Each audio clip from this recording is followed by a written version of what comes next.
साखळीतल्या विठ्ठलापूर कारापूर बाजाराचो संपर्क जोडपी पुलाकडेन दुर्लक्ष जाल्ल्यान वेगवेगळ्या प्रश्नांक थळाव्याक सामकार वचचें पडटा। पावसाच्या दिसांनी पुलाचेर उदक साचल्यार गाडयो तशेंच थंयच्यान यो वच करप्यांक त्रास जाता।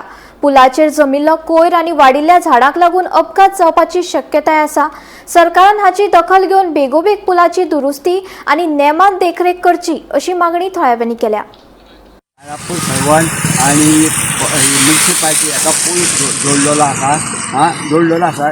सायटीन पाणी भरता आणि पाणी भरल्यामुळे लोकांक वचूंक गावना। सायटीन अशी फुटपाथ बांदल्या पळय थंय सडो जाला आनी ती झाडां वाडलेली आसा। तेन्ना गव्हर्मेंटान हेचेर बेगीनच्या बेगीन हेचेर लक्ष करचें आनी जे स्थानीक पंच आसा आनी जे नगरसेवक आसा हेजे मातशें लक्ष दिवचें आनी हो पूल बांदलेल्याक आजून पासून तेंच्यांनी कांयच हें करूंक ना, मेंटेनन्स करूंक ना। फुटपाथेचे ते कचरो उडयता पळय ते लोकांक वचोंक गावना। टीव्ही कित्याक जाय कॅमेरो ती रातचे हांगा कांय कळना आनी एक हे आतां खांबे लायटीचे बसयल्या पळय ते 4 खांब्याचे लायटी पेट्टा 4 पेटाना आनी सगळ्यान काळोख पडटा त्या पण काय कळना। लोक खंयसून येता, लोकांक आबूज जाता लोक आनी काय कळना। म्हणून त्या खातीर CC कॅमेरा बसोवपाचें म्हत्व आसा आनी लोकांक वचपाक सुविधा करा।